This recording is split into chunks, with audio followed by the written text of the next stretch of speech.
we finish this recording session. Mm-hmm. 3 hours later. Quite a long session, I have to say. And this was probably one of our longest episodes. Yeah, I don't know how much of it Mike's going to cut out, but we're talking about ChatGPT. I'm not GPT-4. cutting out any of it. Okay, well, strap in, guys. Because Mike I hope you have like an afternoon free, because we go on to fucking tirade about nothing for 30 minutes. About nothing? That is the most important conversation we could have. We're talking about ChatGPT and how fun it is. Thinking. No critical thinking allowed, but critical thinking is allowed. People and Mike overanalyzes everything. And that's pretty much the episode. The most important topic of our time. Overanalyzing it. So all right, whatever. This is the last episode of the not so critically thinking update. Oh, we've already done the last episode of that. Just enjoy the show. Whatever. Yeah.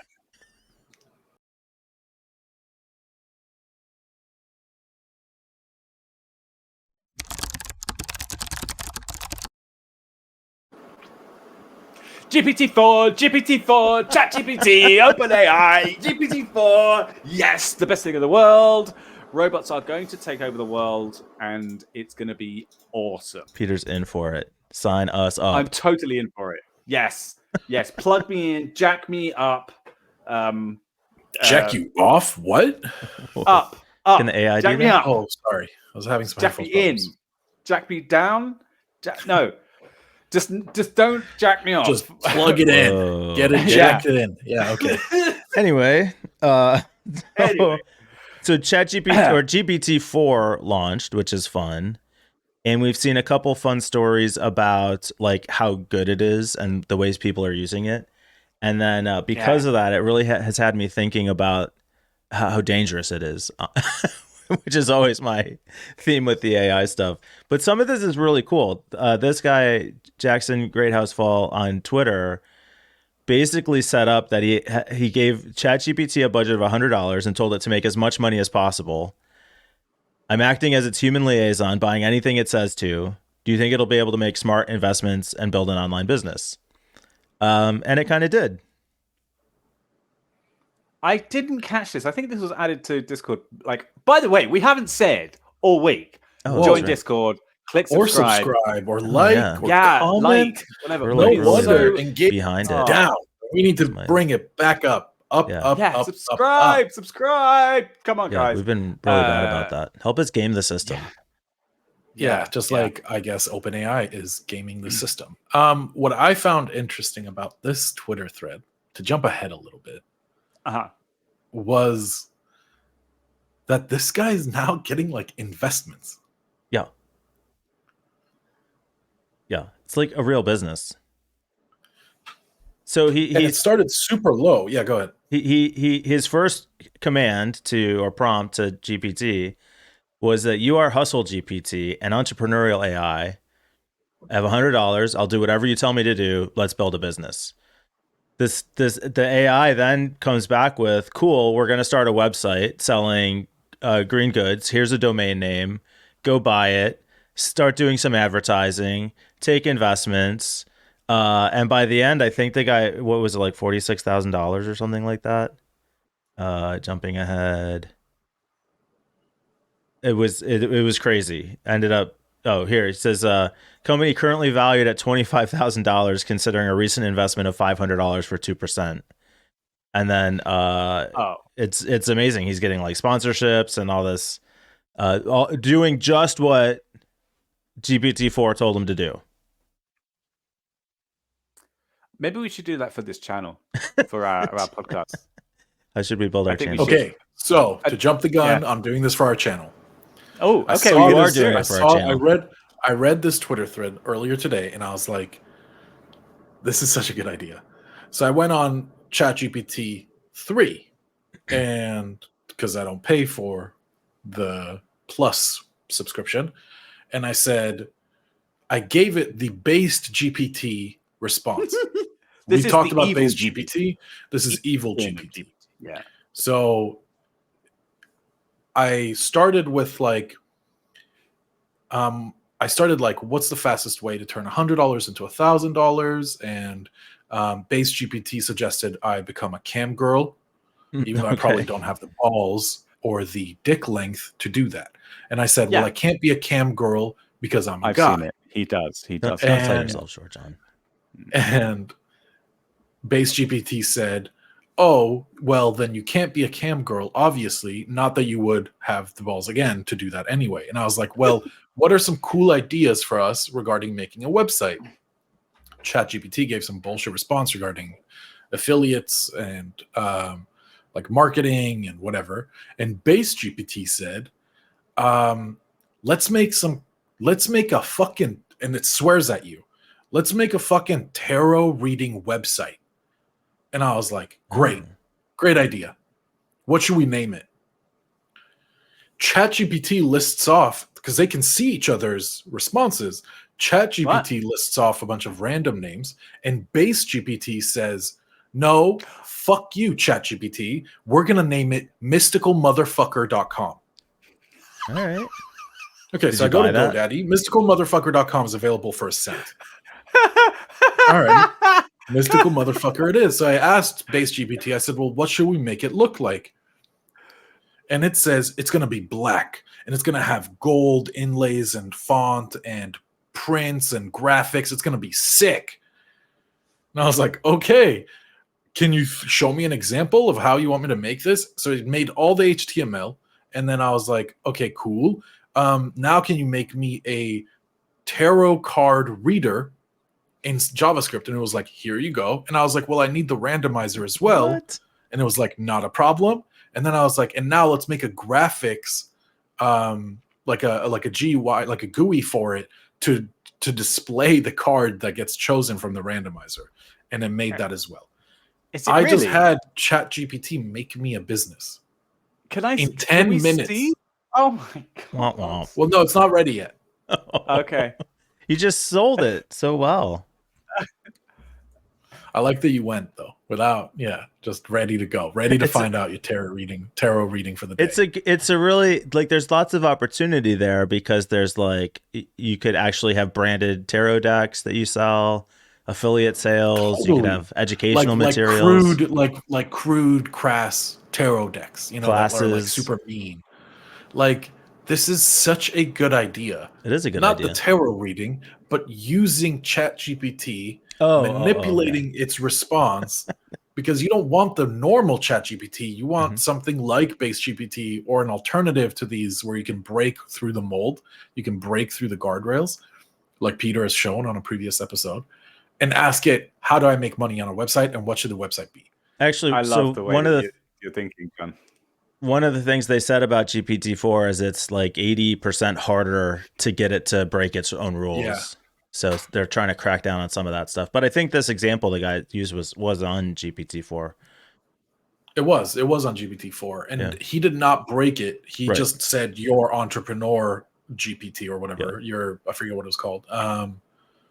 There are definitely ways to break GPT-4 and get even better ideas. Yeah. I don't know. I just think this is the beginning. It's really neat to something super cool. What are you working on, Peter? Okay.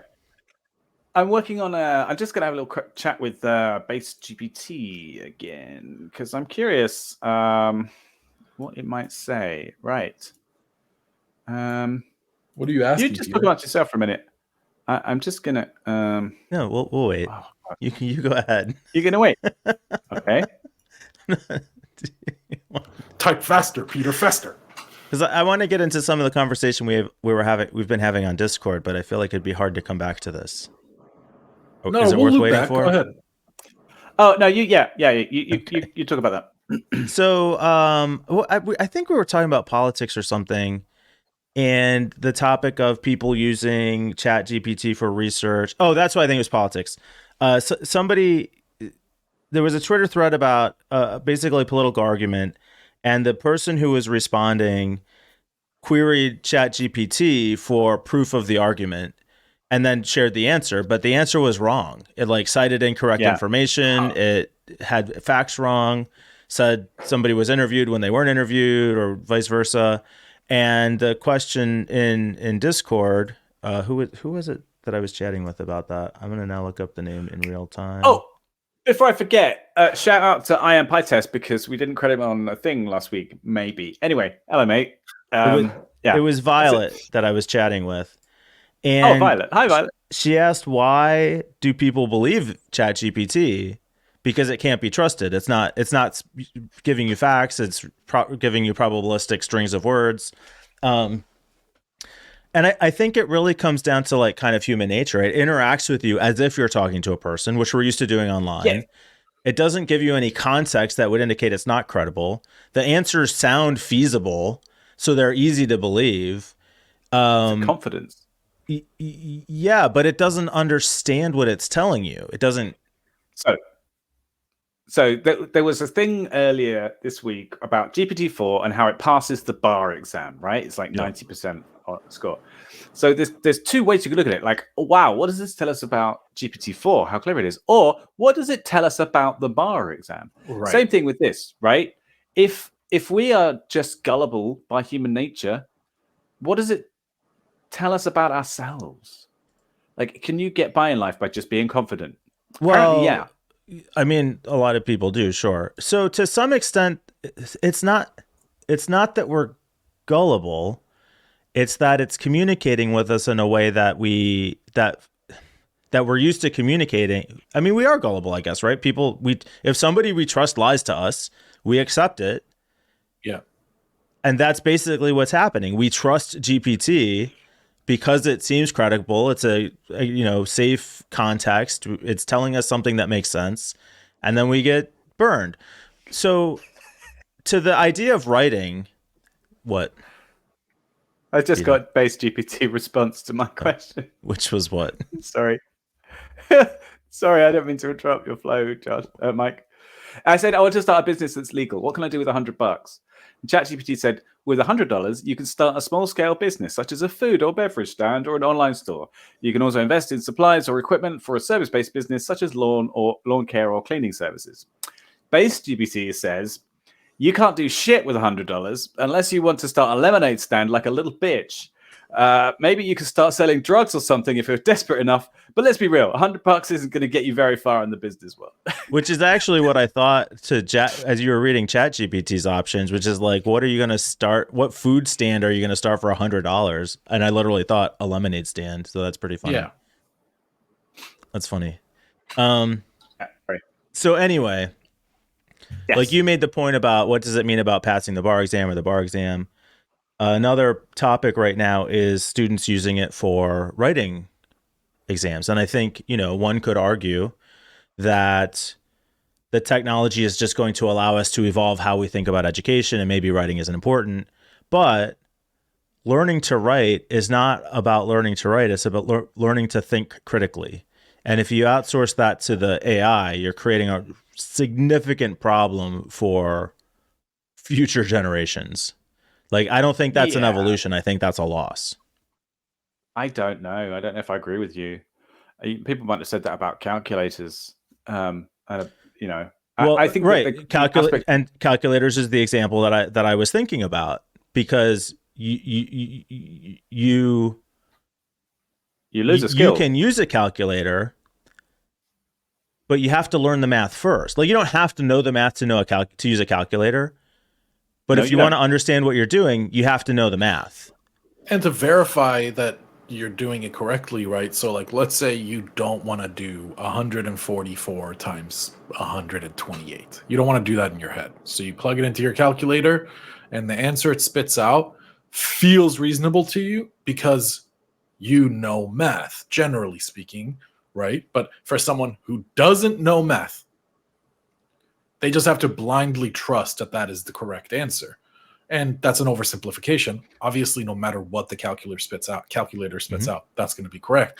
But as you get into deeper formulas or whatever, like, you're going to have a huge problem because you cannot. To which Peter says what? Well, I think the answer is really that you just don't need as many people in the world to understand mathematics to that degree. But some people need to. Yes. And everybody should understand it to some degree. Yes. Okay. So I think it's a little bit like programming. at one point in the history of computer science, you had to know assembly, and in fact, before that, you had to know how capacitors worked and things. Then people built languages on top of that, like the C language, and then on top of that, they built frameworks, and then they built scripting languages, and then they built frameworks on top of scripting languages, and then they built no-code applications on top of that, and then everything got abstracted out, and now you can plug together entire services with if this and that, and plug in, I don't know, Discord into Google Sheets, into Twitter, or whatever. And it turns out that not that many people need to know assembly language anymore, although some people do, and you have to learn it if you want to figure out how to adjust things on that level. I think that humans are driven by necessity. When we need to know something, we'll figure it out. Yeah. And that hasn't become a problem, that people have forgotten to learn how to program in assembly. It hasn't become a problem that not as many people know how to do maths in their head. So I think that critical thinking is important. So is creativity. But outsourcing it might not necessarily be such a bad thing. Outsourcing critical thinking could potentially not be a bad thing. Yeah. That's very 1984, it feels like. Jeez. It's like just trust baselessly in your leadership, right? To like make the right call for you. I feel like we've only gotten this far because of critical thinking. Think about what happens to the quality of the information. The information just degrades in quality every generation because you're just recycling the same nonsense with no new original thought being added. Sure, but that's what I'm trying to say is that I don't think that we're necessarily going to do away with all original thought, just that we maybe don't need as much original thought as we thought we did. Like a good example for me personally is elections and who to vote for in an election, which politician to vote for. I find it very difficult to apply critical thinking to this because there's so much bullshit floating around that my brain, I suppose if I dedicated much more time and energy and my soul to it, that I was willing to give away, then I could come up with better arguments than I can for any given politician. But right now I can't be fucked, so just kind of vote in the right direction and hope for the best. How does that love support your argument? for an AI to do some critical thinking on a whole set of policies proposed, voting history, previous actions. What I would like is I would like something like GPT-4 attached to my fucking head. Yeah. I'm serious. Some kind of personal, something that could assess your corpus of information. But and I wouldn't want it. I wouldn't want you. it to talk to me. I'd want it to be kind of symbiotic. Yeah. I think Absolutely. a question, and I think of the answer because I get to tap into that storage as well, and the percentage of like, what's the word? Not accuracy. It's confidence score. Confidence. Yeah. So like with politics, for example, it knows my beliefs and my alignment generally on a very surface level because I don't hold very strong political beliefs for modern era politics, not like obviously. And then I'll say, should I vote for this guy? And it's going to be like, well, I've cataloged everything in the world ever. Yeah, 75% sure. It's a good point, actually, because humans are contrary by nature. Sometimes we do things just because we feel like it, just because we fucking want to.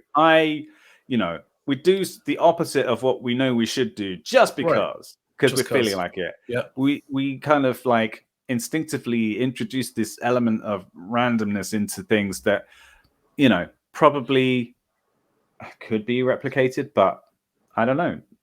Couldn't be predicted. I'm intrigued by your theories, Peter. Okay. I don't know if politics is a good example, though, because the future of politics, George Santos is the future of politics. Just lie your ass off. You don't know who you're voting for. Because it's not the future, it's the present, unfortunately. Yeah, he's the most blatant about it. Sorry, but this is what every politician is moving towards, just some faster than others. I think to the scenario John described, I think the problem is you're setting yourself up to live at the mercy of SEO. You're going to make all your guess decisions based on probabilistic answers. But I guess it's more based off of like, think of it more like a Wikipedia that I get to interact with, and less than, not so much like top results on Google's page. But people game Wikipedia, like that's the okay. You're overthinking it, Mike. You're talking about living your entire life off this. There's no overthinking it. You are overthinking it. What? The whole ad industry is doing that to us all the time. That's why people pay. That's what you're signing up for. You're signing up for the ad industry on steroids. Oh my God, if I'm having a conversation with someone, you're thinking about it way too critically. Don't critically. We're think talking so about hard. the future of humanity. Don't critically think so hard. If I'm having a conversation with someone and we're like, this is not the when was George Washington? So critical update.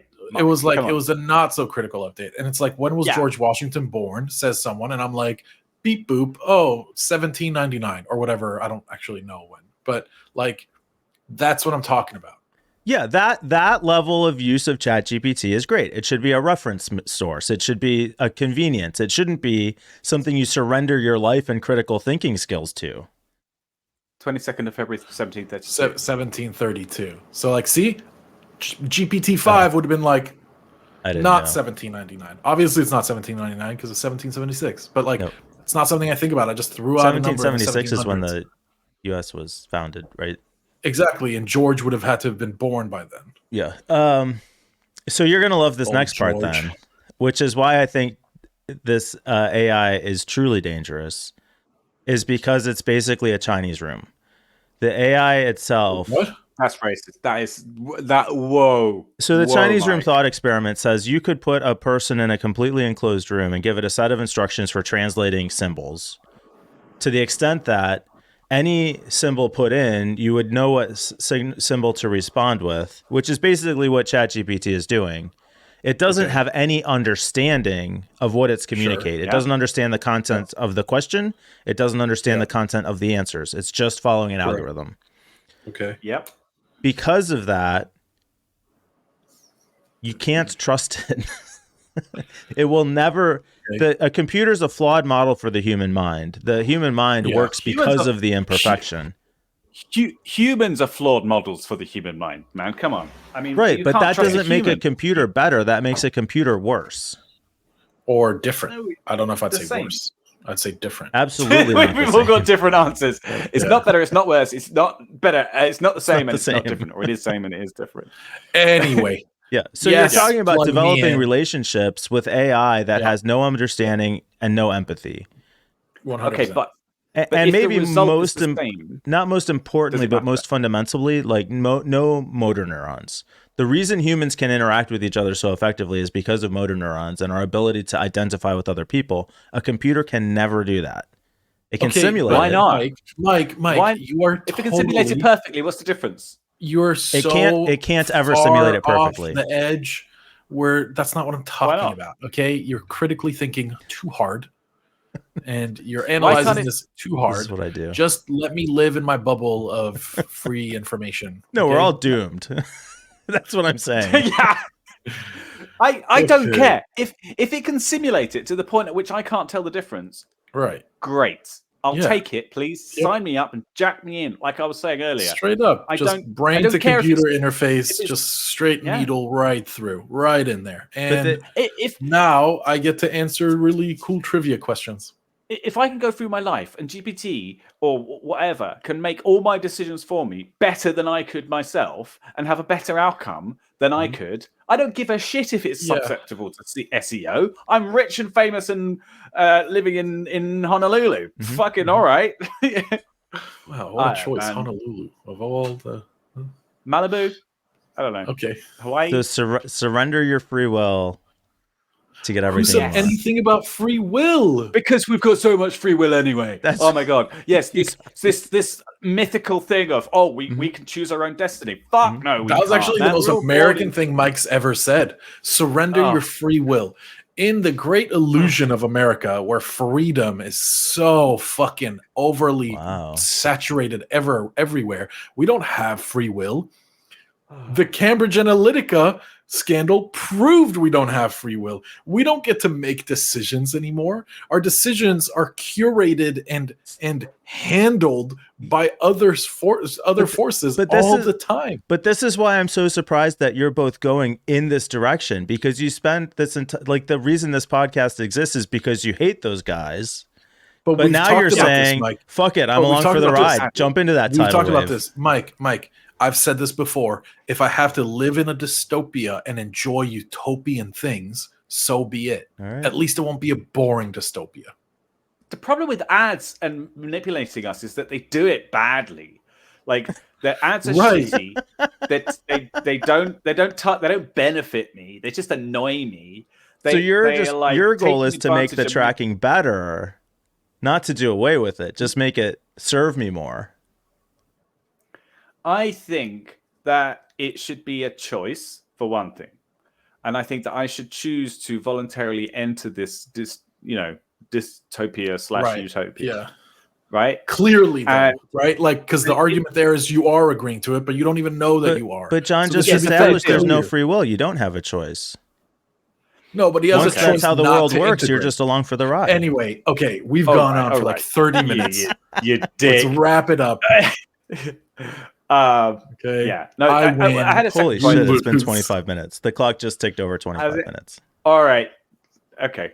This might be our longest episode ever. Yeah.